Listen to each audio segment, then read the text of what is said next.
Hello, hello mga inday! Nakakaloka! Kaya nga ba ayaw ko nag-edit-edit ng ganito or nagbo-voice over kasi hindi naman ako marunong mag-voice over eh. Heto, gagala na naman ang lola nyo kung saan-saan day. At lilipad tayo ngayon via Saudiya. Hulaan nyo kung saan ako pupunta. Kaya dapat abangan nyo ang next vlog ko para alam nyo kung saan talaga ako pumunta. Para hindi naman ako mawala. Ayan, pinapahiran ko na yung mukha ko ng hand towel or yung hot towel na bigay ng Saudiya. Gulat nga ako may hot towel, nakakaloka, hot tissue lang pala. Sa economy kasi, kung sa business class siguro hot towel.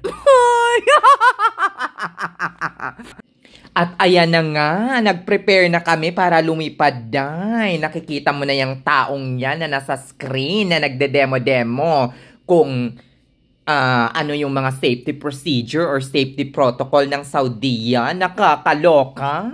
My God. Tawag ako ng tawag sa flight attendant kung nasaan na yung tubig ko. Ang tagal dumating, day. Kanina pa ko ukaw na ukaw, day. Nakakaloka. Asan na ba siya? Baka nakikipag-chismisan lang yun, day. Kanina pa ako uhaw na uhaw, nakakaloka, nilalamig na ako, naka-shorts lang ako, nakakaloka.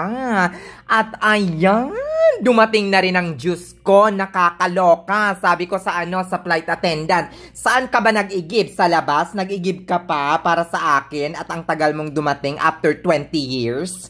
Hay nako, nakakaloka talaga. Siguro tubig ulan yan. Inigib niya lang sa labas. Charot lang. At ayan na nga, lumipad na kami. Nasa ere na kami niyan, day. Ginaw na ginawang lola niyo, day. Kasi naka-shorts lang. Feeling nasa America pa rin. Buti na lang, meron akong dalang mga pantalon o kaya yung pambaba or pants sa bag ko. Kung hindi, nako, day. At ayan na nga, after 1 or 2 hours, nag-serve na sila ng food. Hindi naman kasarapan, nakakaloka. Ano ka ba kan? Magrereklamo ka pa ba? Nasa economy ka? Ang mura-mura na nga ng binayad mo sa Saudiya. Muntik na nga silang malugi. Charis. Hindi ko nagustuhan yung food, day. Masyadong maasin. Nakakaloka. Yung fruit crop. Yung fruit cup lang talaga yung na-enjoy ko, day. As in, sobrang asin. At alam nyo naman ako, day, hindi ako makain ng mga food na sobrang asin. At habang ngumunguya nga ako dyan, ay iniisip ko na kung ano yung panonoorin ko, day. Kasi for sure, wala na namang tulugan ito, day. Makakatulog ba ako sa sobrang ingay ng mga flight attendant? At sa sobrang ingay din ng mga katabi at mga nasa unahan ko? Nakakaloka. Kaya ayan, lamon na lang ng lamon ang ginawa ko, day. At ito namang Saudiya, day. Beshi, gising ng gising, parang pinapaubos yung pagkain nila, day. As in, nakakaloka. Sir, do you want some tea? Sir, do you want some banana? Charis, ibang banana ang gusto ko. Charing. Nakakaloka.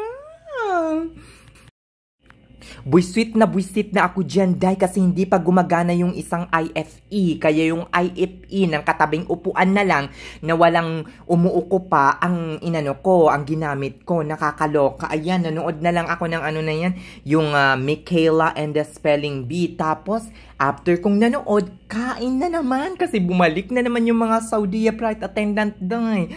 Pinapaubos nila talaga yung mga pagkain, day, sa eroplano, day. Walang ititira. Nakakaloka. Gigisingin ka talaga ng gigisingin, day. Pag makita nila lang na nakabulat yung mata mo, day, sasabihin talaga or i-ask ka talaga na, Sir, do you care for food? Do you want some food? Do you want some banana? Nakakaloka. Bundat na bundat. Kaya ang lola nyo, balik ng balik din sa banyo. Charis. At ayun na nga mga inday, 1.5 hours or 1 hour before kami mag-land, sinerve na ang breakfast. Nakakaloka.